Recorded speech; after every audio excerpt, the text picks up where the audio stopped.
Seminário final: Termodinâmica aplicada aos processos metalúrgicos, forno elétrico a arco. Introdução. A termodinâmica é o estudo das leis que regem as relações entre calor, trabalho e temperatura, bem como as transformações sofridas pela energia. Ela estuda o intercâmbio de energia entre sistemas macroscópicos, formados por um grande número de partículas, como os gases, fluidos e sólidos, recorrendo à análise de importantes grandezas físicas, como pressão, volume e temperatura. É uma ciência cujas bases remontam à experimentação e, de fato, seus postulados são amplamente aceitos porque não se conseguiu ainda produzir um experimento algum que os contradissessem. O objetivo deste trabalho é mostrar que os princípios e leis da termodinâmica fazem parte do nosso dia a dia e foram eles base fundamental para o desenvolvimento da sociedade e indústria. Tópicos principais: conceitos fundamentais, origem da termodinâmica e a metalurgia e o forno elétrico a arco. Conceitos fundamentais: sistema, totalidade das substâncias contidas numa mesma superfície fechada chamada fronteira, que por sua vez é uma superfície geométrica imaginária. Volume de controle: quando há variação de massa do sistema, este recebe o nome de volume de controle, e a superfície imaginária que o envolve é chamada de superfície de controle. Fase é definida como uma quantidade de matéria homogênea que apresenta a mesma estrutura física. Quando mais de uma fase está presente, elas se acham separadas por meio dos contornos das fases. Estado de uma substância é o conjunto de propriedades termodinâmicas que definem sua condição. Propriedade termodinâmica é qualquer característica observável macroscopicamente de uma substância. Muda de valor entre dois estados. É uma diferencial exata. As propriedades de um dado instante t independem do histórico do sistema. Equilíbrio termodinâmico pode ser interpretado com relação à transferência de energia entre um sistema e sua vizinhança. Pode ser mecânico, térmico, químico, entre outros. Processo e ciclo. Processo é o caminho pelo qual o sistema passa, determinado por sucessivas mudanças de estado, desde um estado inicial até um final. Ciclo é uma sequência de processos em que o estado inicial é o mesmo que o estado final. Fundamentais: entalpia. Gibbs introduziu uma nova função de estado, entalpia, em 1875. Entalpia é a energia máxima medida de um sistema na forma de calor realizado sob pressão constante. Representado pela fórmula H igual a U mais PV. U, energia interna do sistema, P, pressão, V, volume. Assim como a energia interna, a entalpia também é uma função de estado. Sua variação depende apenas dos estados final e inicial e não do tipo de processo. Em um processo isobárico, a variação de entalpia é dada por ΔH é igual a ΔU mais P vezes ΔV. E já que calor e trabalho dependem do processo, ΔU é igual a Q menos W. Trabalhando na fórmula, chegamos que ΔH é igual a Q, sendo em reações exotérmicas o ΔH menor do que zero e em endotérmicas ΔH maior do que zero. Podemos dizer que o calor envolvido numa reação química a pressão constante é igual à variação de entalpia da reação. Podem acontecer 4 tipos de processos entálpicos.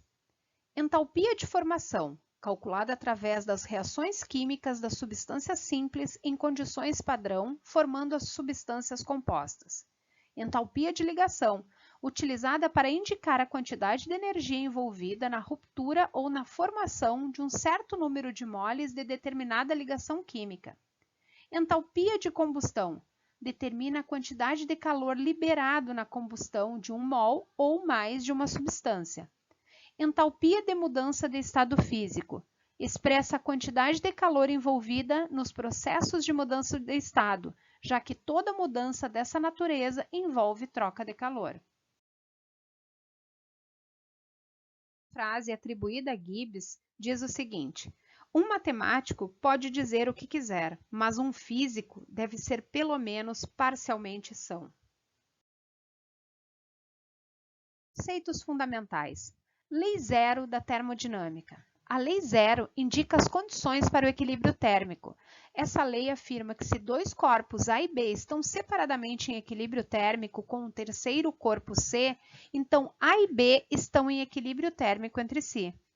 Primeira lei da termodinâmica. Chamamos de primeira lei da termo o princípio da conservação de energia aplicada à termodinâmica, o que torna possível prever o comportamento de um sistema gasoso ao sofrer uma transformação termodinâmica. Foi desenvolvida por James Joule. Afirma que é possível elevar a temperatura de um sistema pela adição de calor, energia térmica, mas também efetuando-se trabalho sobre ele. Segunda lei da termodinâmica, desenvolvida por Rudolf Clausius. A segunda lei estabelece condições para que as transformações termodinâmicas ocorram. Ela diz que para um sistema realizar conversões de calor em trabalho, ele precisa realizar ciclos entre fontes de calor quente e fria de forma sucessiva.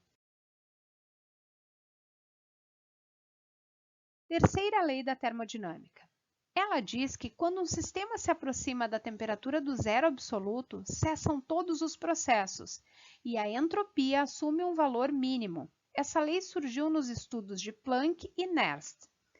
Critérios de espontaneidade. Entropia é uma função termodinâmica que aumenta com o número de possíveis distribuições energéticas microscópicas dos componentes do sistema, microestados, para um dado estado macroscópico, macroestado. Processos espontâneos são aqueles que aumentam a entropia do universo. Origem da termodinâmica e metalurgia. Aproximadamente 6.000 anos atrás, o ser humano já conhecia o processo de obtenção do metal a partir de fornos primitivos. Em 1824, Carnot foi o primeiro a mostrar que o trabalho pode ser obtido a partir da troca de calor entre duas fontes a diferentes temperaturas.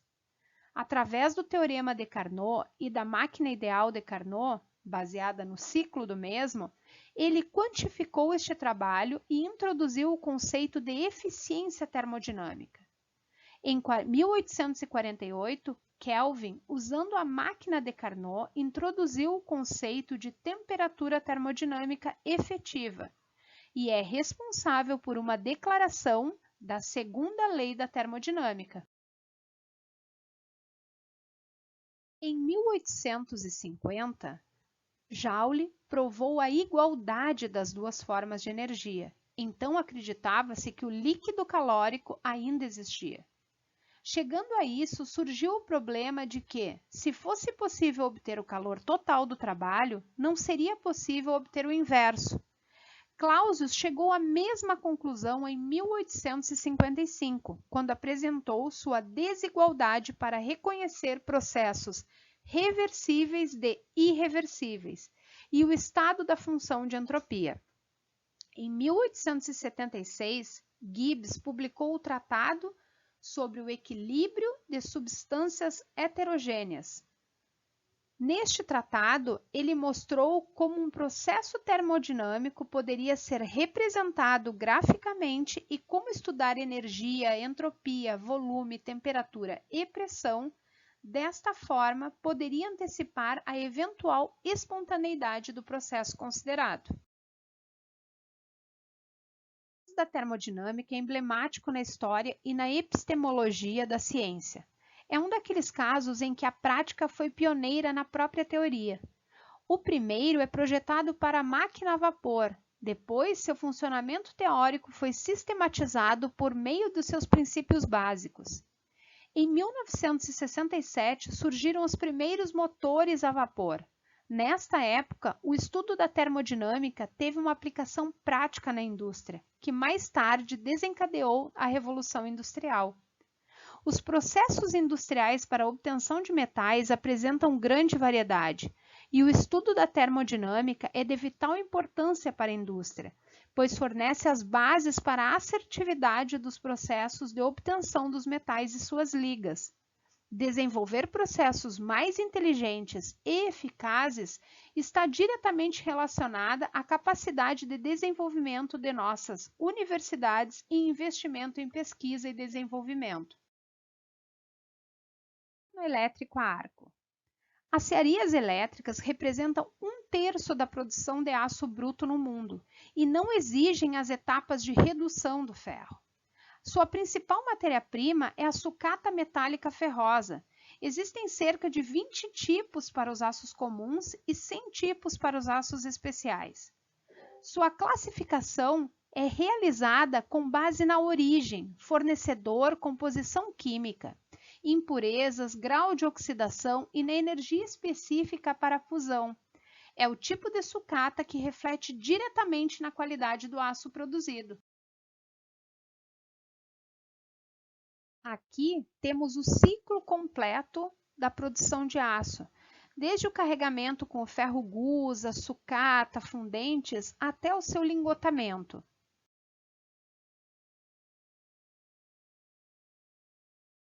Aqui temos um olhar mais atento sobre o forno elétrico a arco.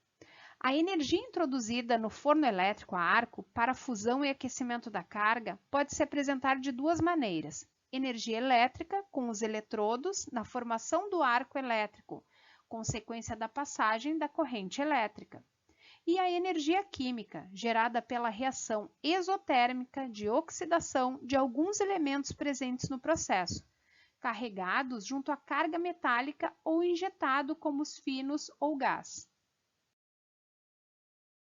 A energia química no forno elétrico a arco pode se apresentar de algumas maneiras. Através da redução, considera as reações de redução de óxido de ferro e demais elementos que possam acontecer. Geralmente, a entalpia desta reação química possui característica endotérmica, sinal negativo na equação. Queimadores, aquela adicionada pelos queimadores de gás, ou seja, a quantidade de gás natural ou GLP, ou qualquer outro tipo de combustível combinado com oxigênio injetado no sistema capaz de gerar calor. Dissolução, relacionada aos elementos adicionados ao metal líquido, que absorvem ou liberam energia para se dissolver.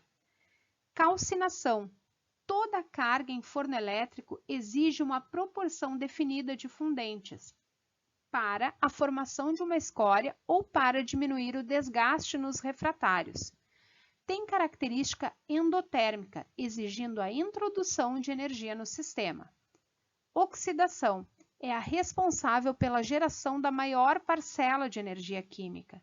E para que ocorra no forno elétrico a arco, devem existir, além do oxigênio, elementos com características exotérmicas. A seguir, as fontes utilizadas na elaboração deste trabalho.